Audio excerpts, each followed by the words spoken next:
Buscando la verdad y abogando por la unidad nacional en pro de la paz y la seguridad en el Ecuador, queremos saludar al coronel ingeniero Juan Zapata, ex ministro del Interior. Le invitamos para hablar sobre este tema de fusión, como se ha planteado, del Sistema Nacional Penitenciario, el ECU 911, y el Ministerio del Interior. ¿Cómo ve usted este proceso a sabiendas de que, por anuncio de Fuerzas Armadas, acaban de salir de algunos centros penitenciarios en la cobertura y queda los guías penitenciarios y queda la Policía Nacional? ¿Qué significaría esta fusión? Coronel Zapata, muy buen día. Buenos días, querido Miguel, siempre es un gusto pues saludarle a usted, a su digna audiencia y amplia audiencia a nivel nacional e internacional. En este caso, Miguel, es una adscripción, ¿no?, tanto del SNAI como del ECU 911 hacia el Ministerio del Interior.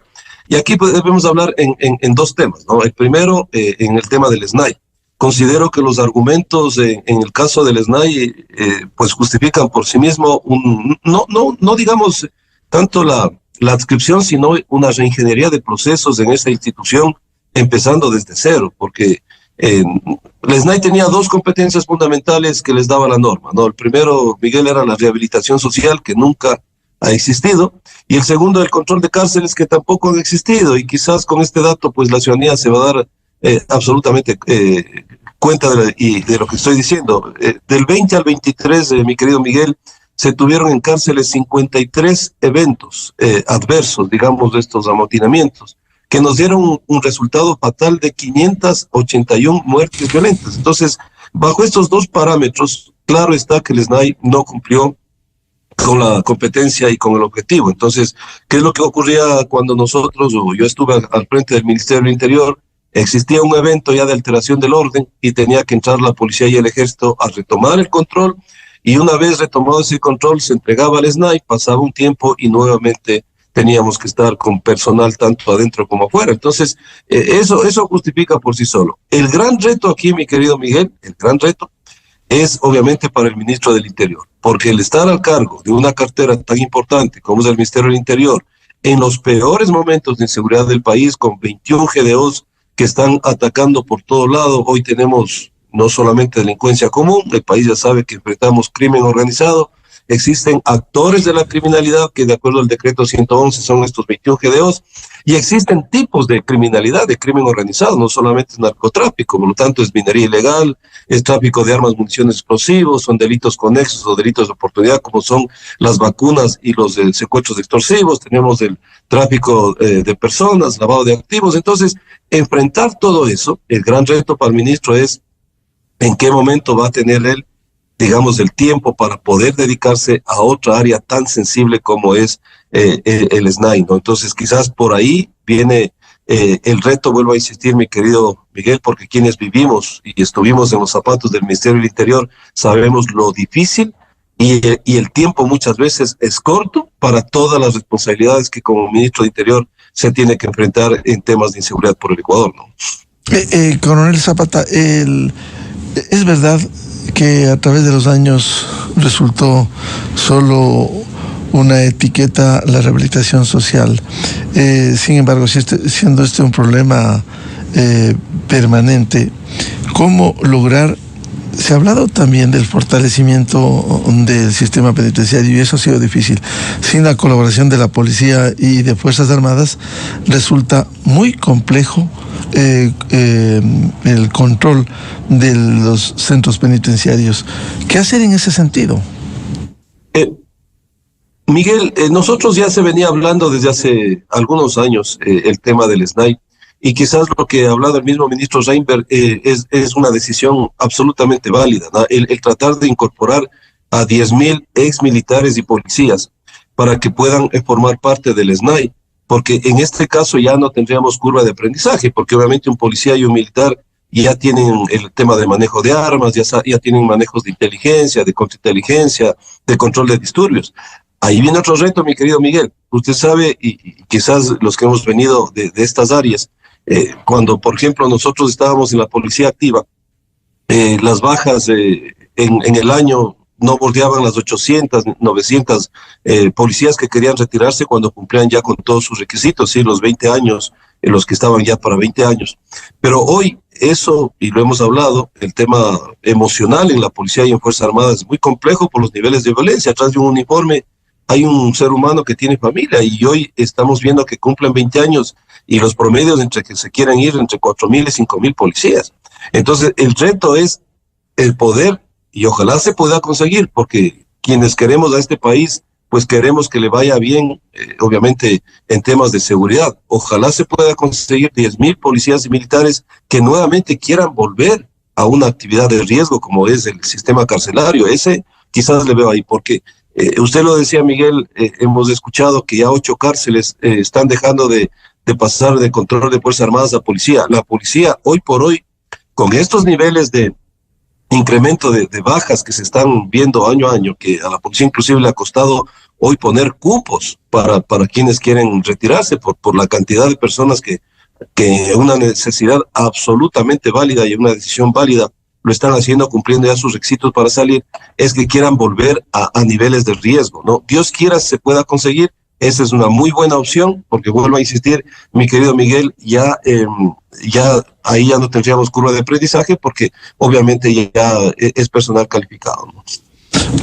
Ahora se ha crecido el número de guías penitenciarios, no así una plena capacitación. Incluso la capacitación no ha sido completa frente a las necesidades.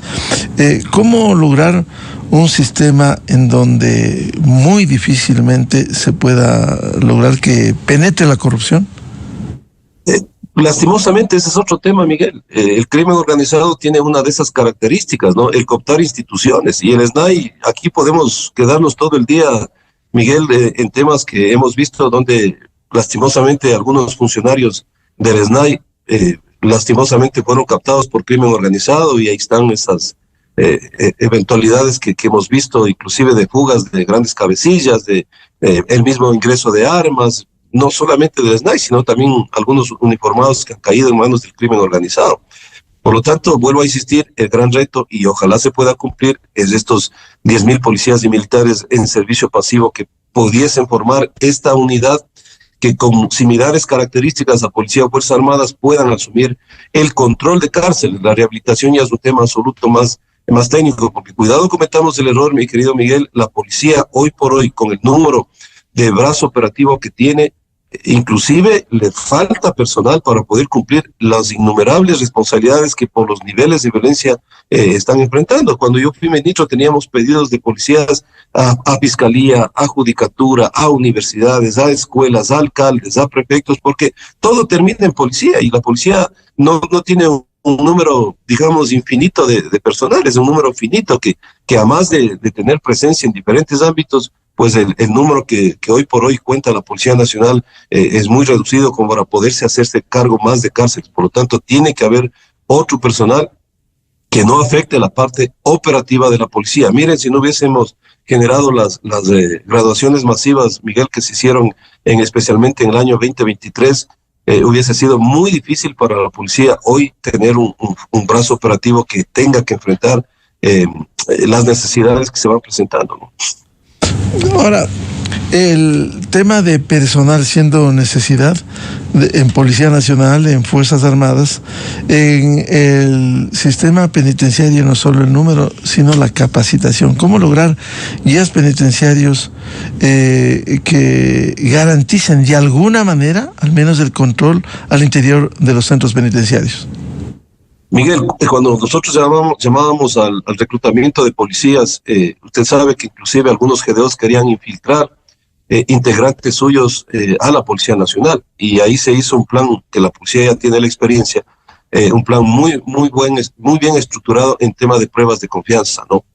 Las pruebas de confianza es fundamental. Por eso le digo que la mejor opción es la que el mismo ministro Reimer ha venido hablando, y se lo topaba muchas veces en los gabinetes de seguridad que nosotros hacíamos, es de reclutar personal policial y militar en retiro, pero que tiene que pasar también un proceso de pruebas de confianza para poder asegurarnos que ese personal es el más idóneo. Ese personal sería una fuerza muy similar a policía y a fuerzas armadas que pueda generar el control, porque no olvidemos que las cárceles, si usted no tiene un manejo adecuado de uso de armamento, inclusive tenemos que ser absolutamente claros, los agentes de civiles que controlan las cárceles no tienen el manejo de armas como para manejar, vuelvo a insistir, GDOs que son sumamente violentos. Ya le he dado la estadística de lo que pasó entre el 20 y 23, entre el año 2020 y 2023, en donde el país fue testigo de masacres con a veces hasta 200 muertos en un solo evento, ¿no? Ha sido temas muy complejos, por lo tanto, esa es la línea, esa es la opción. Dios quiera se vuelva a conseguir, vuelvo a insistir, este numérico por ser tan elevado y porque obviamente el policía que sale hoy por hoy de la institución es un policía que quiere salir de momentos difíciles de violencia a vivir momentos mucho más tranquilos al lado de su familia, ¿no? Por lo tanto, ese es el reto, que ojalá podamos conseguir ese número que necesita hoy por hoy el Ministerio del Interior. Ahora, en definitiva, la fusión, como se ha planteado, del sistema penitenciario ECU 911 y Policía Nacional a través del Ministerio del Interior, ¿cuánto pudiera servir en estos momentos que vivimos en medio del conflicto armado interno? Bueno, cuando se habla de bloques de seguridad, nosotros hablamos de puesta de tarea conjunta. Todos los entes que están vinculados a la seguridad tienen que tener una interacción, eso es fundamental, sentarse en una misma mesa. Vuelvo a repetir, en el caso del SNAI, el tema es absolutamente claro, el reto es para el ministro saber cómo lo va a hacer, a lo mejor tendrá que poner un viceministro de su confianza que pueda estar dedicado al 100%, porque el ministro de las cantidades y múltiples actividades que tiene, es muy complicado, digamos, darle tiempo al Ministerio del Interior y darle quizás el mismo tiempo al SNAI. Ahí habrá que delegar a un viceministro con plena conocimiento de causa y de confianza del ministro para que se pueda operar. En el caso del ECU, mi querido Miguel, es un caso totalmente distinto.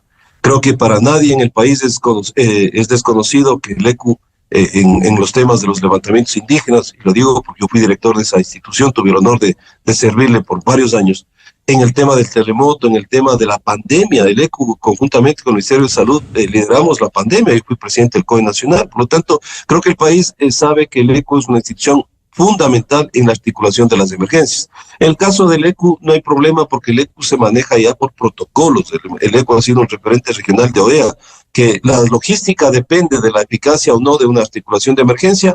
Eso es otro tema que lo podemos conversar, porque la logística la presentan las instituciones que están adscritas al ECU 911 o que están articuladas, al ECU 911. En ese caso, esa institución se mueve sola, ahí no hay mucho que hacer. Ya manejan protocolos y es eminentemente operativa, es muy poco el personal administrativo que tiene. Por lo tanto, ahí no le veo mayor problema siempre y cuando se siga respetando esa autonomía operativa que tiene el ECU. Ahora, que el ECU deba depender de alguien, eso está absolutamente claro para que tengamos la ciudadanía el conocimiento, Miguel. Antes el ECU pertenecía a un comité interinstitucional que lo presidía el presidente de la República o su delegado. El presidente, por ser articulación de emergencias, daba la delegación de la presidencia de este comité a la Secretaría de Riesgos. Después, cuando ya los niveles fueron cambiando y la inseguridad era el 75% de las emergencias que manejaba el ECU 911, pues el presidente inclusive me delegó a mí como ministro del Interior el ser presidente de ese comité. Por lo tanto, hoy va a depender nuevamente del Ministerio del Interior. No le veo que haya mayor complicación porque, vuelvo a insistir, ya el ECU es una institución que se mueve solo por protocolos y es eminentemente operativa, ¿no? Siendo importante este trabajo, antes, como decía, la Fuerza de Tarea Conjunta, hoy un bloque de seguridad, en la práctica, ¿cuánto puede contribuir esta función? Quizás también se tiene que ver con el presupuesto o únicamente en las tareas que se planifiquen desde el ECU 911. Bueno, cuando hablamos justamente de bloques de seguridad, todas las instituciones tienen que estar en una misma mesa y por ese lado le veo que es absolutamente válido y positivo. El tiempo nos dará la razón de ver si esta decisión, bajo lo que quizás los pocos lineamientos, y le pido a la ciudadanía que me entienda, que la poca experiencia que tuve tanto como ministro del Interior como ECU 911, conozco cómo se manejan los temas desde adentro, si es que se permite una reingeniería por procesos desde cero en el SNAI y tenemos una nueva institución capaz, eso también tomará tiempo, vamos a ver quizá los resultados no a corto plazo, sino a mediano plazo. En el ECU, vuelvo a insistir, es una institución que desde su nacimiento en el 2010 viene manejándose por protocolos, sabe exactamente cómo articular emergencias. Ellos tienen dos competencias claras, que es el despacho de emergencias a través de la línea única, que es el 911, y la vigilancia, que es la videovigilancia, que lo viene haciendo inclusive en coordinación con muchos GATS, y quizás una tercera que es fundamental, que es a través del SAIPJ, que es cuando la autoridad de justicia, sea fiscalía o juez, pidan un video o un audio en algún tema judicial, hay que presentarlo. Entonces, ya esas competencias son claras, el ECU, vuelvo a insistir, se maneja solo. Bajo esos lineamientos, mi querido Miguel, yo creo que está claro de que sería una medida que veamos los resultados en pocos años, pero vuelvo a insistir, siempre y cuando se tomen estas consideraciones que les he dicho sobre la base de la experiencia de haber pasado por todas estas áreas que estamos hablando, ¿no? Salvo la SNAI, que ahí no tuve ninguna participación, más que cuando fui ministro y había problemas, pues la disposición clara a la policía para que les apoye. ¿No ve usted problemas, para que responda luego de la cadena que vamos a tener, son las 7 de la mañana, coronel Juan Zapata, ¿no ve problemas el dejar sin el control en una parte de los centros penitenciarios que ha salido Fuerzas Armadas? Le dejo planteada la inquietud luego de la cadena oficial. A continuación, XFM se une a una cadena nacional.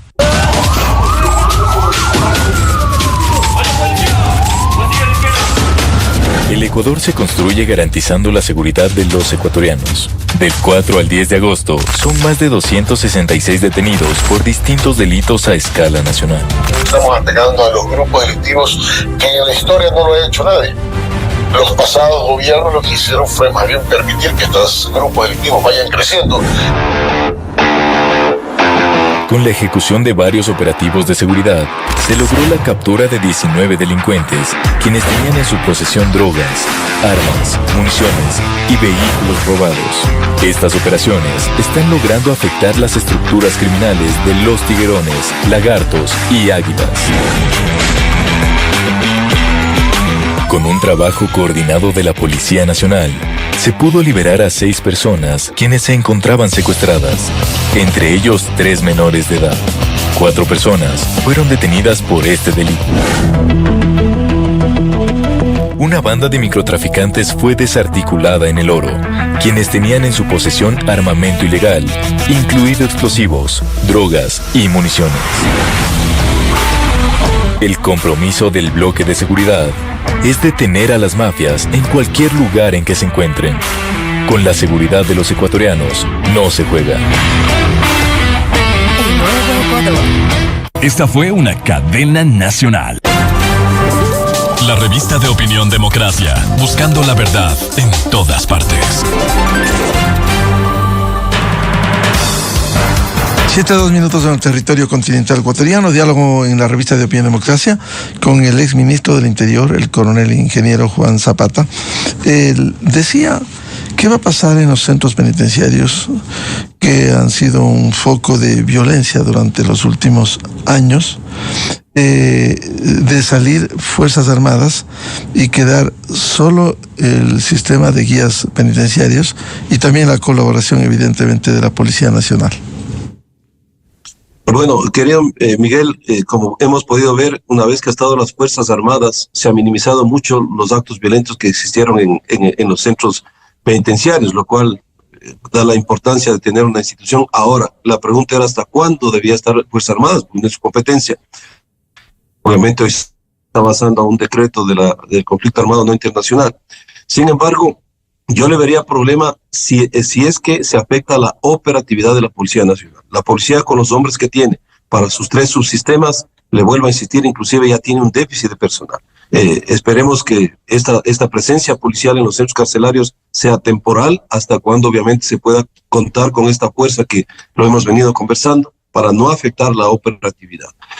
Solo así se puede, y miren, inclusive estando Fuerzas Armadas, han habido eventos adversos en centros penitenciarios, claro, mucho menos que cuando estaba solamente el SNAI. Por lo tanto, eso da la pauta de que se necesita una institución muy similar a la policía o las Fuerzas Armadas, con personal armado y capacitación adecuada para poder tener, los centros penitenciarios de manera similar como la ha tenido las Fuerzas Armadas.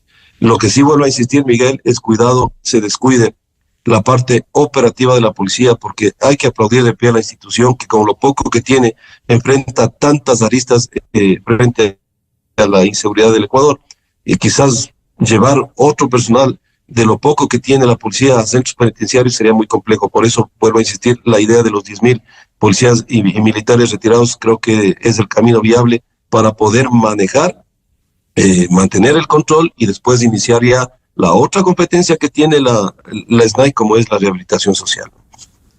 Este momento, a propósito de lo que señala Juan Zapata, se tramita en la Asamblea Nacional una de reformas para extender la permanencia formal en Fuerzas Armadas, especialmente de 20 a 25 años, porque resulta de alguna manera un contrasentido. Si vivimos un conflicto armado interno, casi decretos permanentes del estado de excepción, no resulta ilógico que personal que está capacitado y que se acoge con legitimidad, se acoge a su retiro, o le dan de baja o le ponen en disponibilidad, simplemente volver a contratar a personal a lo mejor que no está preparado, en lugar de servir quienes tienen experiencia.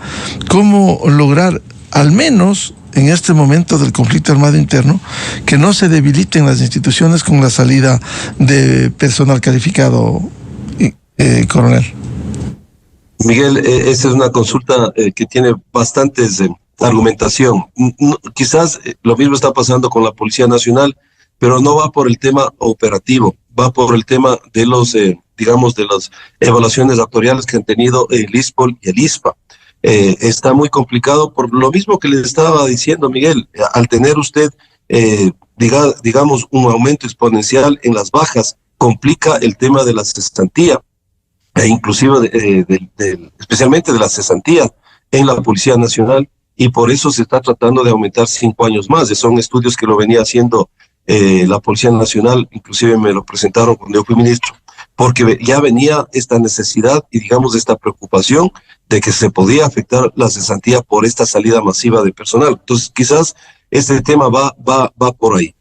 Obviamente el personal que día a día está enfrentando crimen organizado y tiene desgastes muy fuertes, trabajando 10, 12, hasta 14 horas, el aumentarles los años, pues no están de acuerdo. Creo que hemos visto que tanto entre policía y Fuerzas Armadas han manifestado su preocupación, pero esta es una decisión técnica y por eso lo ha llevado a la norma, que también serviría para lo que estamos diciendo, ¿no, Miguel? Es decir, ahora, el desgaste, el nivel de... Mucha gente dice, ¿por qué 20 años? Porque el nivel de desgaste de un policía militar es sumamente alto. No hay otra institución u otra actividad en el servicio del Estado que tenga el desgaste que hoy por hoy están teniendo policías y militares. Entonces va por ahí más o menos digamos, la explicación, mi querido Miguel, a esta decisión que se está tramitando, esta nueva norma que se está tramitando en la Asamblea Nacional, pero serviría también para el tema operativo, obviamente. ¿Y cómo fortalecer las tareas fundamentales que cumple y que ayuda en la prevención el ECU 911 en medio de este proceso?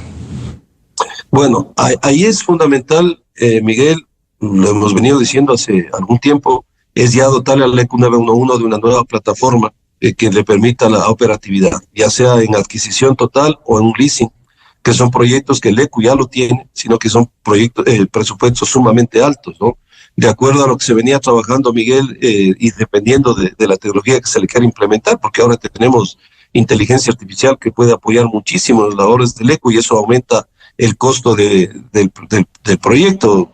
Se hablaba entre 600 millones, e inclusive proyectos que ya topaban los 900 millones de dólares. Y son proyectos sumamente altos que lastimosamente por las condiciones económicas del país es muy complicado de conseguirlo, pero el ECU necesita ya urgente el tener ya una plataforma renovada que le permita tener servidores que le puedan aumentar la capacidad de almacenar inclusive cámaras de los gobiernos autónomos centralizados, que como la norma ya lo determina hoy, tienen que incorporarse a la videovigilancia del ECU 911.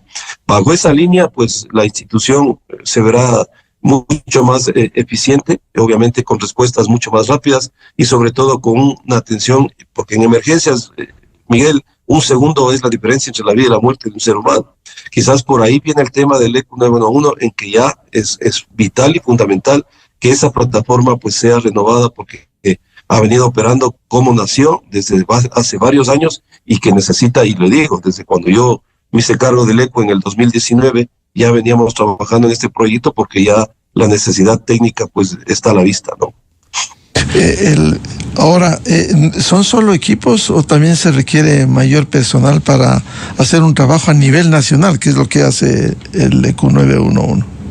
Bueno, Miguel, el ECU tiene más o menos 1.533 funcionarios a nivel nacional. El resto que forma el ECU 911 lo vienen de las instituciones adscritas, porque el modelo de gestión del ECU es el adecuado, ¿no? Están ahí todas las instituciones de respuesta, no solamente del gobierno nacional, sino de los gobiernos autónomos descentralizados. Y en una misma mesa se articulan las emergencias de acuerdo a la característica de la misma. Por lo tanto, en el ECU el personal, si bien es cierto, toda institución requiere, pues, cuando aumenta las necesidades, un aumento personal, pero creo que con lo que ha trabajado el ECU 911, pues ha podido salir de eventos tan difíciles como, vuelvo a insistir, la pandemia, los levantamientos indígenas, los terremotos y cosas que ha enfrentado el Ecuador y que han sido bien manejadas desde el ámbito de la articulación de las emergencias. Por lo tanto, el ECU, vuelvo a insistir, ya tiene personal calificado, ya han pasado curva de aprendizaje, manejan protocolos. Lo que sí habría que darles es las herramientas tecnológicas para que puedan seguir articulando emergencias como lo han venido haciendo. Y nos hemos quedado con el tema tecnológico porque ese es fundamental, estar al día para el monitoreo que realiza. Por supuesto, Miguel, vuelvo a insistir, los servidores del ECU 911 necesitan tener el almacenamiento no solamente para la articulación de emergencias, sino para cumplir con órdenes judiciales a través de SAI-PJ cuando así lo requieran. No es un pretexto que diga el ECU que la plataforma ya no me alcanza para poder pasar un video que la fiscalía o un audio que el tema judicial lo solicita. La videovigilancia, el ECU tiene inclusive el sistema de alerta temprana para tsunamis y desbordamiento de ríos que no lo tiene ningún país en la región. Por lo tanto, necesita, obviamente, y la tecnología, Miguel, todos sabemos que va cambiando a pasos agigantados. Hoy tenemos inteligencia artificial que puede ser muy útil en el tema de videovigilancia y en el despacho de unidades. Entonces, necesita esa plataforma. Entiendo que el gobierno estará con esta necesidad y esperemos que los presupuestos existan para que el ECU sea esa institución sólida y fuerte que lo ha demostrado siempre, ¿no?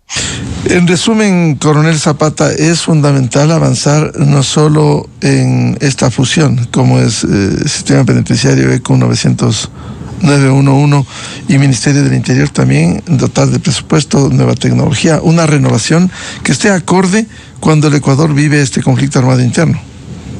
Totalmente, Miguel, totalmente. Hoy el delito no solamente que es nacional, es transnacional. Hoy las trazabilidades son fundamentales, por lo tanto todos se tienen que estar sentados en la misma mesa. No olvidemos que difícil era hace pocos años sentar a inteligencia de Fuerzas Armadas y a la parte operativa de Fuerzas Armadas y la policía. Eso ya se lo consiguió con la fuerza de tarea. Ya teníamos nosotros inclusive tareas en blancos de alto valor del Ecuador asignados a policía y a militares. Es decir, ya pudimos trabajar, el gobierno del presidente Noboa ya pudo tener ese camino, perdón la redundancia, Miguel, caminado, que era difícil de sentar a instituciones. Hoy por hoy, ninguna institución puede estar desarticulada del sistema del bloque de seguridad, porque lo que se está enfrentando no son cosas fáciles, ¿no? No, se está enfrentando crimen organizado, que tiene todo el poder de fuego y toda la economía ilegal para seguir delinquiendo. Por lo tanto, todas las instituciones tienen que optimizar recursos, amplificar capacidades. Por lo tanto, nadie puede estar fuera de este sistema de seguridad que son las instituciones de prevención y respuesta que tiene el Estado frente al crimen organizado, y el SNAI y el ECU pues son instituciones fundamentales en este tema y sensibles también a la vez, ¿no? Porque manejan información.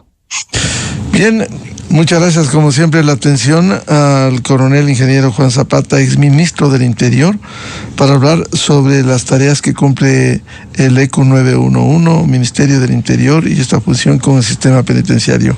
Juan, muy amable por atender a la revista de Opinión Democracia. Siempre a las órdenes, estimado Miguel. Un lindo y bendecido día para todos. Muchas gracias por la oportunidad. Muchas gracias, muy buen día. 7:13 en el territorio continental ecuatoriano. Vamos a una pausa. Tenemos previsto un diálogo con el ex ministro de Salud, decano de la Facultad de Ciencias de la Salud, Universidad Internacional SEC, doctor José Ruales, para hablar sobre la situación del sector de la salud y este hecho que ha conmovido la muerte de los neonatos en el sector de la salud del país. Desde 1984 con Gonzalo Rosero. La revista de opinión Democracia. Siempre líderes, siempre confiables. Enseguida regresa